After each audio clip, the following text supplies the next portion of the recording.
welcome back. My name is Brittany, and this is my April wrap-up. I got through 12 books this month, 7 were audio, 5 were physical, and I had 1 DNF, my first, did not finish of the year. Let's just talk about that real quick. I am a firm believer in putting books down if you're not interested in it. I kind of have a hard DNF and a soft DNF. A book I'm going to put down and I have no intentions of picking up. Sometimes those are stories I will actually look up the ending. Maybe there was something about the book that I was still interested in. I just didn't want to consume for whatever reason, but I just kind of wanted to know what happened. And then there's other books like this one where I'm putting it down for now, and hopefully I'll get to it. I would like to give it another try. It just wasn't the right time, the right mood. And I think for this particular book, I honestly just forgot a lot about what happened in the first book, and I think that really affected my enjoyment. So the book I stopped reading after about 100 pages was Two Twisted Crowns. This is the conclusion to the Shepherd King duology by Rachel Gillig. I had read One Dark Window in September, I believe, and I enjoyed it. It was an average 3-star book for me. I had fun. I had intentions of picking up that second one, and I didn't get to it until recently. I don't know. I reviewed my notes, I read reviews on the first book again, and I even listened to a podcast about what happened, because I'm okay, I just want a primer, a refresh of what happened in this first book, and I felt I knew what I was getting into. I'm okay, yeah, I remember, perfect. And then I started the second book, and after about 100 pages, I'm who are these people? What is going on? I didn't have any connection to the characters, the world, the plot. I'm what is going on? And I kept reading, and I kept waiting for that oh yeah, okay, I'm back kind of moment, and it just never happened. And the book is about 400 pages long, so I was I don't really think I want to read another 300 pages of being clueless. And that was kind of on me. I did look up reviews for the second book. The reviews are stunning. This is a lot of people's favorite duology. They really loved how the series wrapped up, but it really felt like I was reading a totally different book. And I think pushing through books that you're not interested in is going to affect your enjoyment and potentially put you in a reading slump.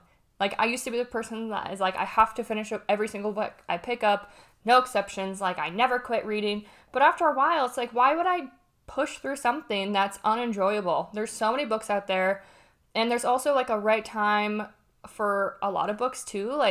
Some of my favorite books have been ones that I've picked up and it just wasn't in the right mood, the right season of life, the right time, but I pick it up later and it ends up being a favorite. I am putting that series down for now. If you feel so strongly that I'm making a huge mistake, let me know. I will revisit this choice. But for now, I'm just going to set it aside, take a little break, and hopefully I will get back to it. I also finished Sunreach by Jancy Patterson and Brandon Sanderson. This is the first novella in the Skyward series. I'm going to just save my review and thoughts for that for later, and I might just wrap up and talk about the series as a whole, including those novellas. So we'll just skip that one for now, but I did finish that this month. Now let's really get into it. The first book I finished and have intentions of actually telling you about is This Thing Between Us by Gus Moreno. I had seen this book on the Kindle Unlimited storefront kind of for a while, and it just really caught my eye, the black and white design. Why is there a dog there? Almost that hypnotic swirl. I was ooh, what's this book? It was a fun, good time. So this is, I believe, a debut by Gus Moreno. He is definitely someone, after reading this book, I will keep kind of on my radar. It is a horror novel following Thiago before, during, and after the death of his wife. And we get kind of the creepy, sinister events that had kind of occurred during this time as well. There's cold spots in the house, there's scratching on the walls, and they ordered an Itza by Sahara instead of an Alexa by Amazon, Itza by Sahara smart speaker, and they start getting packages of industrial lye and giant dildos sent to the house. And they're did you order that? And no, what's going on?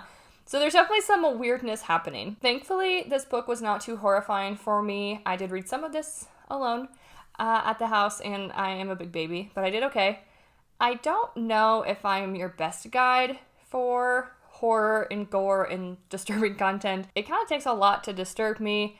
I have yet to really be creeped out by a book I've read in the last few years. I think the last one, I was 12 and I picked up a book I had no right to be picking up.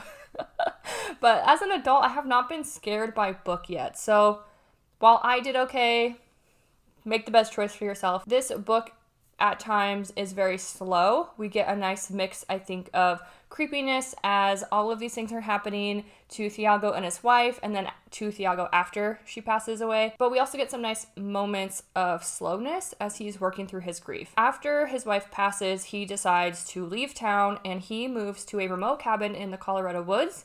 And the thing that was following and bothering them there has followed him to this isolated cabin. Gus Moreno's writing was interesting in this book. So at times it felt very stream of consciousness. Thiago is maybe rambling. He's processing his emotions and feelings about what happened, his grief, his rage, his anger. I mean, he's going through all of this. I thought the grief representation was done really well. And at times, like, it just was confusing a little bit and hard to follow and track a few times. But kind of about, I think, 3/4 of the way through, you get an answer as to why Thiago's story is being told that way. Like, why the narrative and the prose is in the way that it is. And I really, really liked it. Like, when we got that answer, I'm like, oh, that makes so much sense. That was really cool. Also, while there are really, like, creepy, descriptive, gross, like, action scenes happening, there's also moments of Gus Moreno's writing where it's just like, oh my God, it's so gorgeous and also really funny. Like, heartbreaking, funny, stunning, disturbing, like the whole mix of it. There's just a few I wanted to read because I thought, I don't know, it was really well done. And if there's a God, I hope he forgave him, because the rest of me was stoking a fire at the core of my being. A subterranean room where the walls dripped orange globs of magma, and I pulled a blade out of the hearth, fueled by my hate, forging it with every day I had to see his face in the news, on my feed, anywhere. Like, when I read that description of, like, a room that is just dripping, like, magma, I was like, what? That was awesome. Like, ooh. The other kind of sad one, who cared now that the worst possible thing I could have ever imagined had already happened? What was worse than burying you? Living in a world where I couldn't see you, where I was locked in this basement existence. There was nothing I wanted to know anymore except whether killing myself would bring me to you. So Thiago does get kind of dark a little bit, but he does work through his grief. I don't know, I just really liked those statements. And then kind of on the flip side of things being funny, because I think these things can all coexist, it occurred to me that I couldn't get back to crying because I had to pee. So I don't know, just was a really fun reading experience. Full transparency, I did not understand the end. And I think it's one of those books that would be satisfying on a reread, because while all these insane, creepy things are happening, like, I find myself reading fast because I'm getting excited and I want to know what's happening. I think I maybe lost a few of maybe the, like, sub-themes. But overall, I really enjoyed this book. It was a fun time. Like I said, I'm going to keep him on my radar.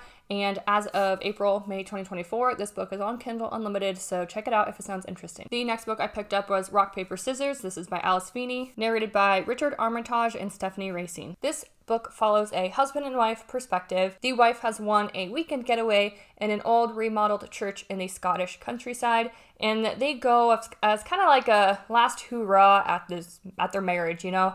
Can we spend some time together and, like, save what we have left? I really liked the kind of back and forth because they, like, they don't like each other.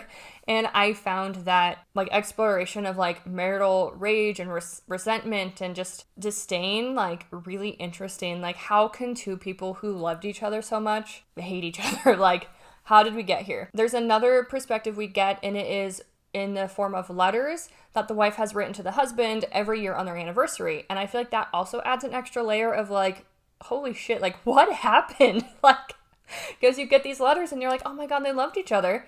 And then you're seeing them in the car and in this church and trying to get through this weekend, and they're just like, ooh, it is not good. So I loved that mystery of, like, what happened. The husband is an unreliable narrator in that he has face blindness. So the whole time you're like, is this guy even, like, telling the truth? I don't know what's happening. There were some really good plot twists. There was a slight moment where I'm, like, confused, what is going on? And then eventually it all comes together. Ultimately understand why the story is told the way it's told. You get those answers as to what happened. There were some crazy plot twists, some, like, connections I didn't see coming. There was one teeny tiny plot twist I could have done without. I just feel like it made it things too over the top. I don't know. I tend to be harsh on thrillers. I don't know why. But overall, I did enjoy this. Like, it was a good listen. It was bingeable. I'm like, what is going on? Like, just trying to figure out what happened in this marriage, and like, it almost felt like a creepy supernatural component because you're at this like remodeled church, creepy things happen, and you're just like kind of along for the ride on this one. So I did enjoy this. This was my first Alice Feeney. So if there's others that you have enjoyed, definitely let me know in the comments down below. So I would say it was definitely like a solid, like, I think a 4. I don't know. It wasn't a perfect thriller. I think I haven't found a perfect thriller yet where I've been like blown away, but I did really enjoy it. The next book I picked up was The Whalebone Theater. This is by Joanna Quinn, narrated by Olivia Vanal. In this book, I really like this book. This is a World War II historical fiction, but I would say the war parts of the story don't happen till like the second, if not like the last third of the book. And I wouldn't even really say it's the main focus. I don't know. I almost feel like the main focus of this book is Chilcombe Manor, or the theater itself. This follows definitely a broader cast of characters, and we get multiple perspectives. We really meet some unique and interesting people. I would say kind of like the core cast is really the children who live at Chilcombe Manor. We meet Christabel, who is the oldest. Her sister's name is Flossie, but she calls her the Veg, and it's like kind of sweet and sad and like, I don't know, it's a thing. It's a thing in the book. She's called the Veg, and then she has her cousin / maybe brother, that's up for debate, Digby. And I just loved the beginning of this book because you get to meet Christabel's dad and the manor owner, and then Rosalind, the new mother, comes in and has the Veg, and then like Christabel wants a brother so bad, so she finally gets her brother, and they just like grow up together. And Christabel is so imaginative. She loves stories and ultimately wants to like be an actress and puts on shows. There is a whale carcass that is washed up on their beach. They end up taking those whale bones and building a theater at the manor. While they're exploring, and when they find these whale bones, they run into a Russian man and his 3 friends, and like that group ends up coming to the manor, and you just have this really eclectic family friend group at Chilcombe Manor. Like, it's such an artsy, interesting, eclectic group of people, and there's good and bad things about all of them, but by the end of the book, I feel like you really care for everybody. A lot of this book does take place during their childhood, and we see them grow up, and then unfortunately World War II has started. Digby and Christabel end up becoming secret agents in Nazi-occupied France, while the Veg, or Flossie, stays at the manor to take care of things there. I mean, it's a sibling book that takes place during war. It's fucking sad. What are you gonna expect? Like, what do you think's gonna happen? It was so good, though. I really enjoyed it. This is a debut novel by Joanna Quinn, and this is Olivia Vanal's first audiobook that I can find. I thought her voice, her presentation was phenomenal.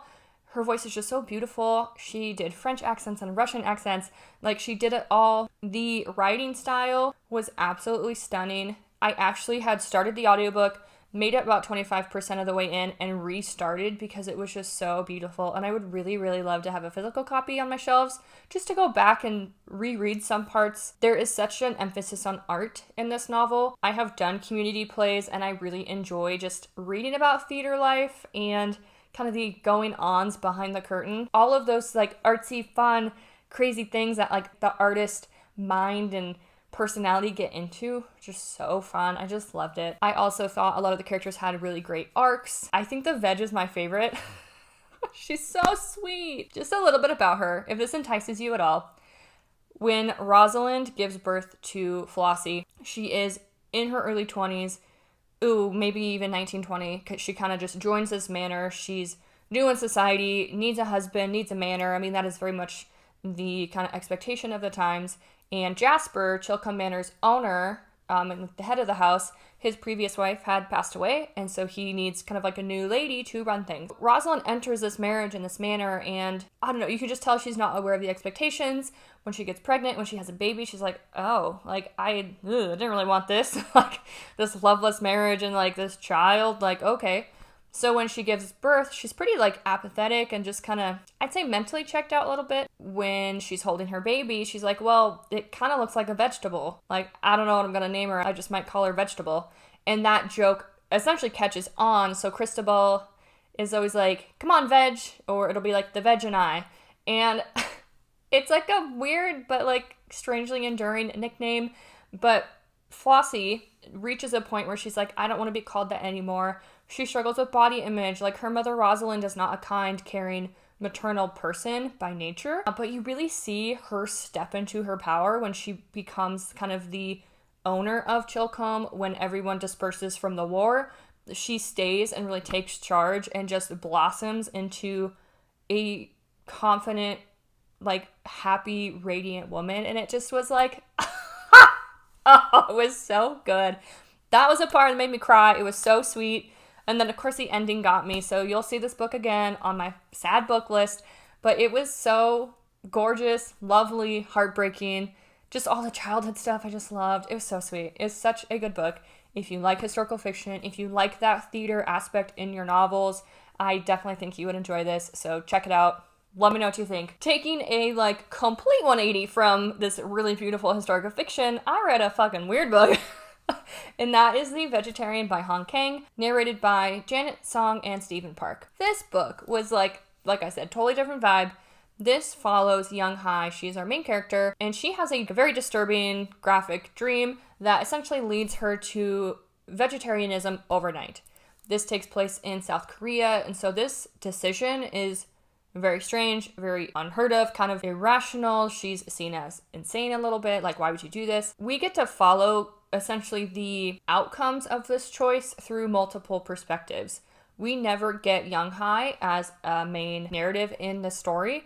We hear about her story from her husband, her brother-in-law, and her sister. It is such a messy, weird train wreck of an audiobook that I could not put down. I do think if you are already kind of into stranger, graphic, different stories, you would enjoy this. If it's not something you gravitate towards, I don't know how you would enjoy this experience, but I did. It was a fun time. With all its weirdness. The husband and the brother-in-law perspectives are really icky to read from. The husband essentially picked Young Hai as a wife. She was quiet, she was subservient, she looked okay, would eventually be a good vessel as a wife and a mother. She pressed his shirts, she made dinner. Like, that is just how he looks at his wife. So when she makes this decision to go vegetarian, it really just like shakes the household. It's interesting because from this book you get a lot of insight into South Korean culture. And Young Hai's choices are a direct reflection back on her husband. So he's like, you're making me look bad. Why are you doing this? It's affecting me. And even her father's like, you need to stop this. Like, you're making me look bad by being vegetarian. All of this kind of escalates to his perspective's climax, where there's an intervention that goes horribly wrong. And then we switch to the brother-in-law. And then Young Hai becomes the center of her brother-in-law's sexual fantasies. And it is about as weird as you can imagine. Things happen in the name of art. And then we switch to the sister's perspective. So it is a timeline. We are not recounting the same events through different lenses. The story moves along. It just was so interesting. Again, I think this is one of those books that would be more satisfying on reread. Once you get past that initial shock of like, oh my god, what's happening? I think you could really dive deeper into what the author is getting at. I did pick up on a lot of these themes. I know I missed a couple. Truthfully, again, this was another book where I didn't totally understand the ending, but I think if I went back, I would get what was happening a little bit better. I don't know if audiobook was the best experience for this novel though. Stephen Park narrates the husband, the brother-in-law, and the sister. He has such, like, with the writing, his voice, and the presentation style, like, he is so vile that it was so hard to listen to him narrate the rest of the book. I'm like, you were too evil, like, ah! Yeah, it just was a totally interesting experience. Definitely a look at, like, choices and how they affect other people. Just the way the story was told, I thought was really fascinating, because we never really get Young Hai's perspective on this. There's definitely, I would say, content warnings if you're thinking about this novel, just to know going into it. There is some animal gore discussed, assault, sexual, verbal talks of death and suicide. Kind of just like an eating disorder, even though that's not why Young Hai goes vegetarian. It does kind of progress into disordered eating. I don't know, I enjoyed it. For all of those things, I still enjoyed it. I thought it was an interesting read, definitely like a crazy read, but a good story all the same, and I would like to check out other books by Han Kang. The next book I finished was technically a modern classic, so I feel super smart. And that is Perfume, the Story of a Murderer by Patrick Susskind. So this book follows Jean-Baptiste Grenouille in 18th century France, and he basically just has like the shittiest upbringing. Just the worst luck. His only kind of like redeeming quality is he has a fantastic sense of smell. His life events ultimately lead him to work in a tannery, and then the tannery brings him to a perfume shop. So throughout his life, he's been obsessed with smells. He's kind of socially inept. He's just like being basically tossed from place to place. When he gets to this perfumist, he instantly recreates the most popular perfume at the time, sight unseen, without any training, and the perfume shop owner is like, you're hired, like, do that again, like, let's train you in the ways of perfume. So he learns all these different techniques and becomes obsessed with, like, distilling and extracting the smell of, like, wood and glass and brass. Unfortunately, a beautiful young virgin catches his nose. Not his eyes, his nose. And that sends him on a dangerous, deadly hunt for the perfect smell. Me and this story go way back. So when I saw this book, I did not realize it was a movie. I remember this movie, like, watching it at, like, 13, 14, being like, what is going on? Like, oh my god. There's a very descriptive sex scene within this perfume story, and I vividly remember this, like, as a young girl, like, oh my god, what am I watching? And I think it was one of those movies, like, you know, I watched with my parents, and it was like, yeah, let's watch a family movie, without realizing everything that would go into it until it was like too late, and you're just like, oh my god. When I saw this book and realized it was a movie, I made the connection that that is the story in the movie that I saw as a young teen. And after finishing the book, I rewatched the movie, and it was a time. It was actually so fun. I made my husband watch it with me. He was equally disturbed, but also enjoyed the experience. And I do have an unpopular opinion, but I think the movie was better. I know. The movie's from 2006, and it just really fixed the issues I had with the book. I enjoyed Patrick's writing for the most part. There were things that would be really funny, stream of consciousness, rambly, but then there'd be something really profound. The perfume process was actually really fascinating. I enjoyed those descriptions.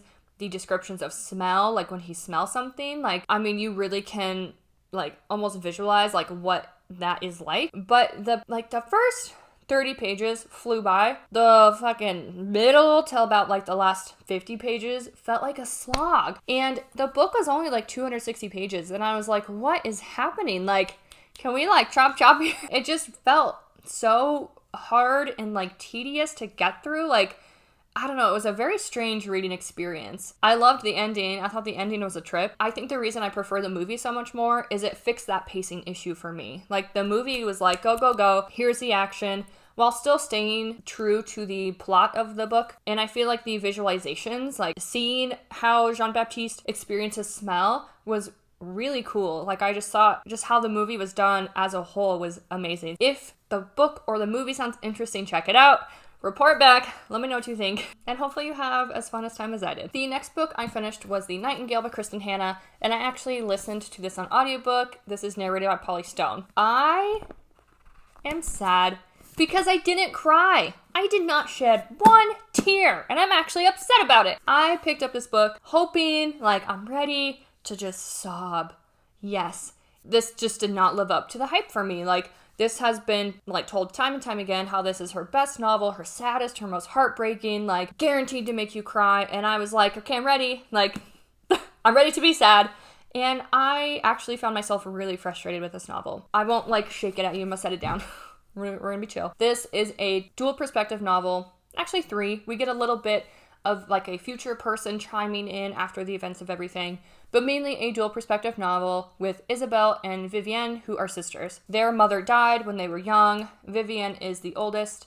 Isabelle's about, I think, 6 years younger. When mom dies, dad just kind of like quits being a dad, essentially, and they are kind of left to their own devices. Vivienne ends up getting married at 16 to her, like, young love and moves away. Isabelle at that time is then sent from, like, home to home to home. Time goes on. World War II has kind of started, and Isabel finds herself seeking refuge at Vivian's home. These two sisters are like polar opposites. By the time Isabel meets Vivian again, I mean, they haven't really spent much time together. Vivian is now in her like early 20s, and then her husband is now off to war. Isabel, on the other hand, is very headstrong.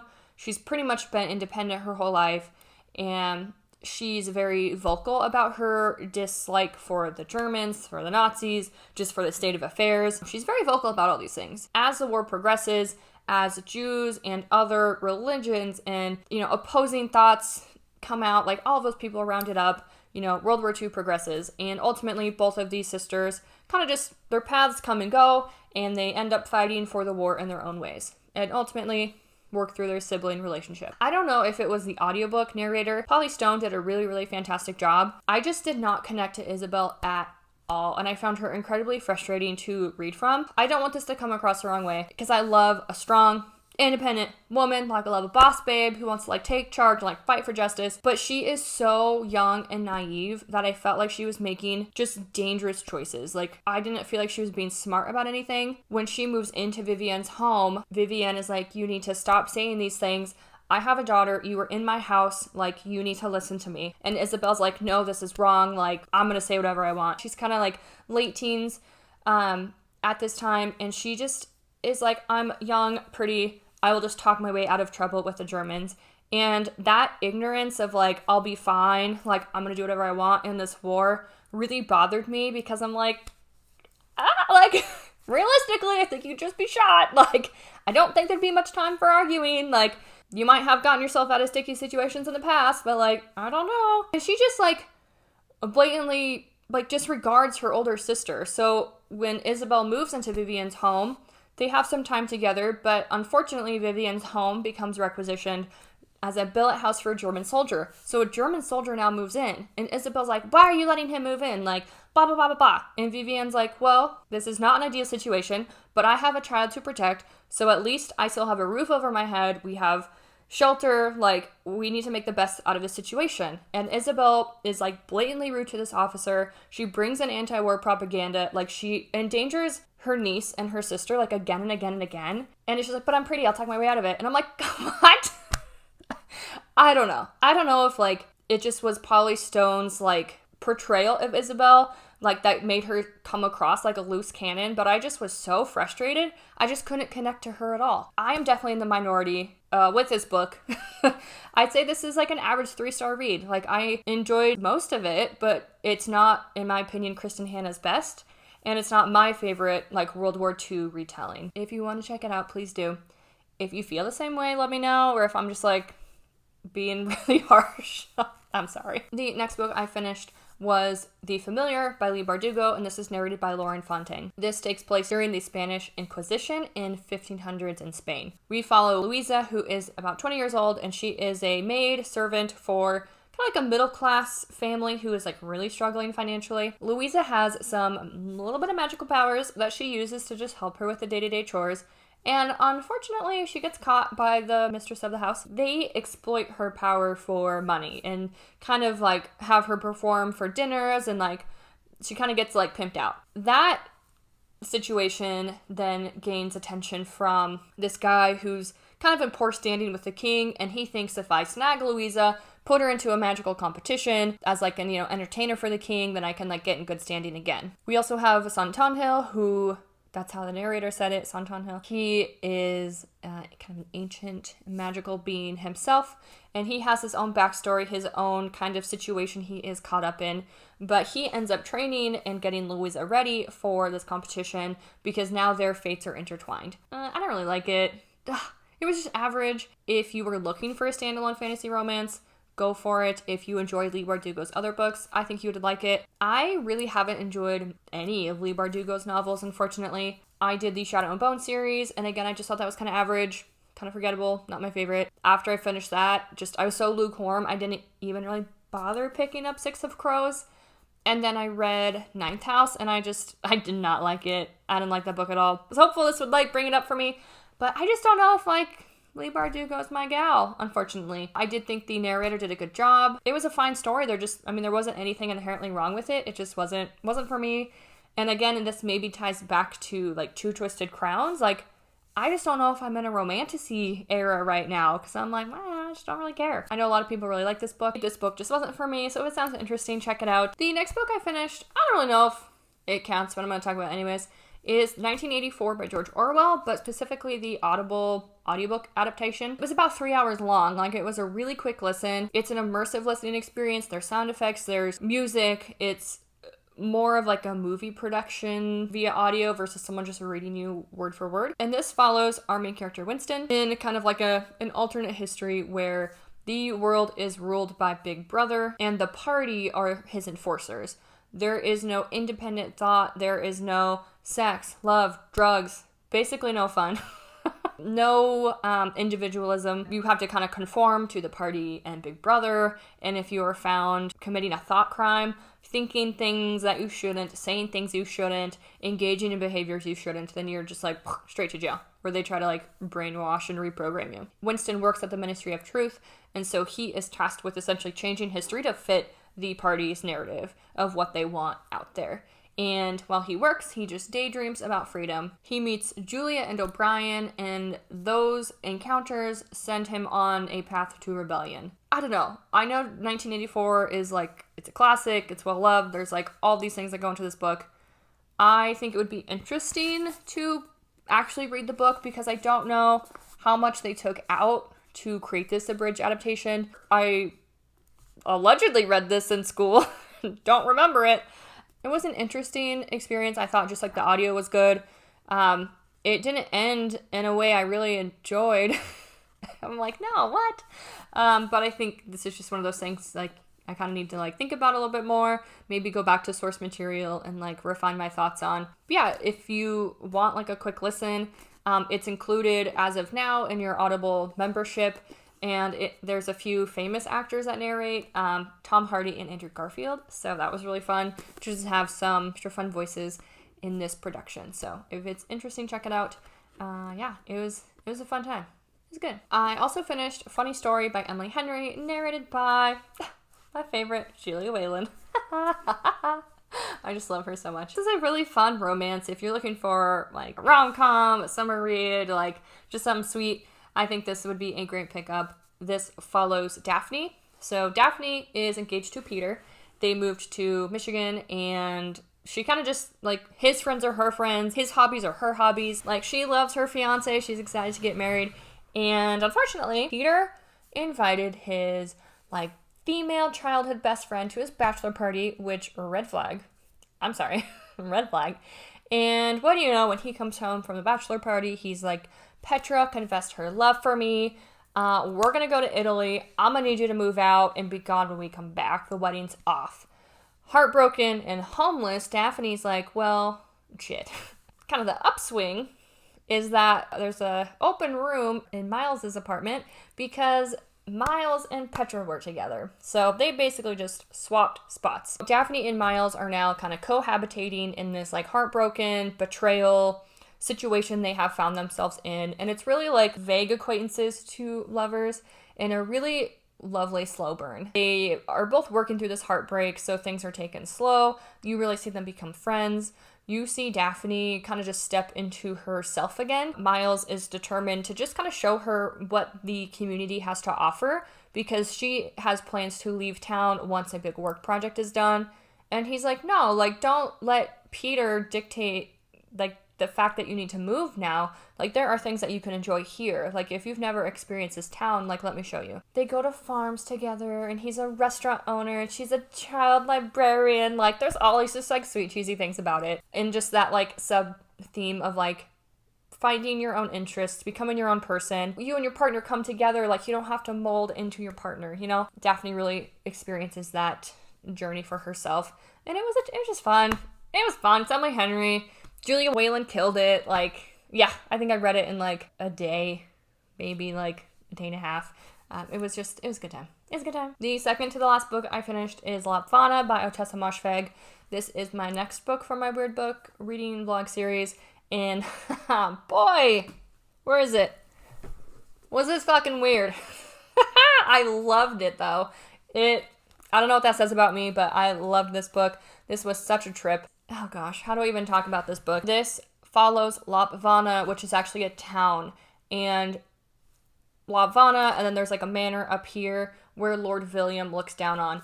And we basically follow a couple people from this village over the course of a few seasons, and everyone in this book is absolutely vile, horrific, horrendous, like the worst person you could read from. Every perspective is icky. We start this story off following Merrick, and he is the son of a shepherd. He's disfigured. He's incredibly religious.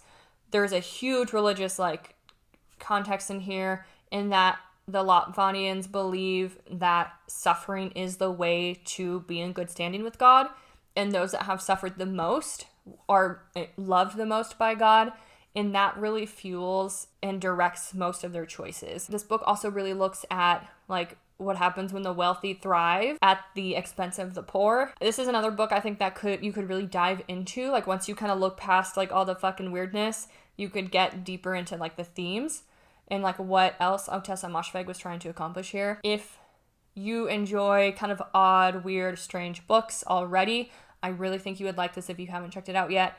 If you don't read these types of things, I don't know if this is your vibe. I don't know if it's going to be your jam. If you pick it up and you are traumatized, I'm sorry. Don't send me your therapy bills, I'm sorry. Just some content I think would be helpful to help you make that decision. There is abuse of every kind. Sexual, physical, mental, to adults and children, unfortunately. Animal abuse, I mean, there's just like weird, vulgar, like fucking nasty sexual things that happen. And then there's surprise cannibalism, which I actually thought was a fun little treat.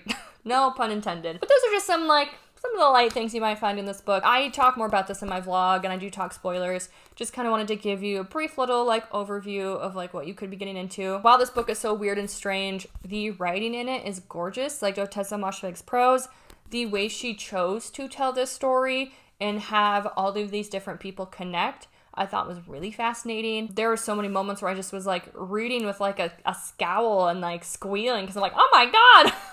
But it was a really good book. If you've read Lapvona, leave me some grapes in the comments. And then I'll know you're my people. The last book I read was Tom Lake by Ann Patchett, narrated by Meryl Streep. This takes place on a farm with a mother recounting her life to her 3 daughters. They're dying to know about the whirlwind romance their mother had with famous actor Peter Duke. This is told in a then and now, and the now setting is during the pandemic. That is what has brought this family together. This is why these daughters in their early to late 20s are at the farm and spending time with their mom. They're kind of making the best of the situation. We get Laura's life story about getting into acting. We do get a lot of fun, gorgeous, messy, theater life scenes. I really enjoyed all of that. And just how she met Peter Duke and what happened and how she ended up with all these girls, and I don't know. Okay, so I am in the middle of the road on this one. I give it a 3-star.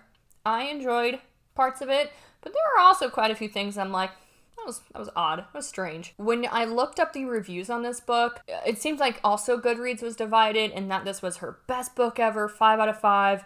And others were like, it was average, it was fine, but Ann Patchett has other novels they enjoyed more. With the things I liked, I mean, some of Ann Patchett's writing, the descriptions. Overall, I enjoyed her storytelling process. I would like to check out other books by her to see if something else jives a little bit better. But a few things didn't work for me. Just a slight critique on Meryl Streep's voice. And I know, please don't come with me in pitchforks.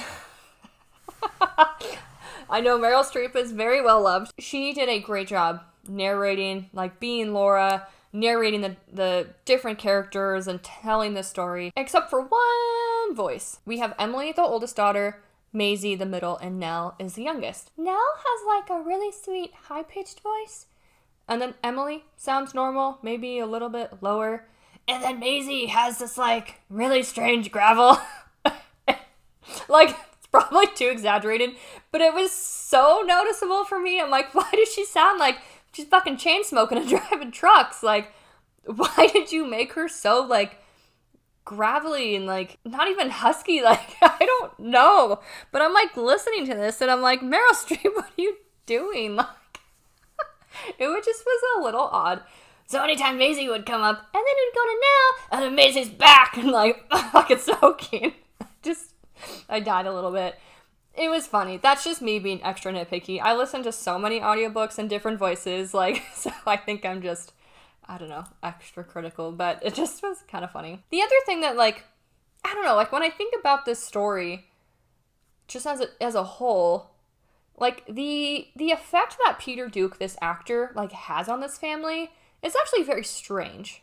And Laura makes, like, a fucking weird choice during the course of her relationship with him, and I'm just like, why would you do that? Like, I did not understand it. I mean, you could really consider their relationship pretty toxic. Laura goes back to Duke in her younger years and does something she really shouldn't have engaged with. Like, I don't know. He just, like, kind of has a chokehold on this family. And it just was really fascinating. And then you have Emily, the oldest, who's convinced, like, he's her dad. And I'm like, what? Like, into adulthood. It starts when she's younger, and I understand, like, children have magical thinking, but, like, this thought process extends into adulthood, and it's like, that's so weird. Like, you literally had a dad raise you your entire life, but you're still convinced, like, this actor's your father. Like, don't get me wrong, I would love to have a famous parent, like, to hook me up.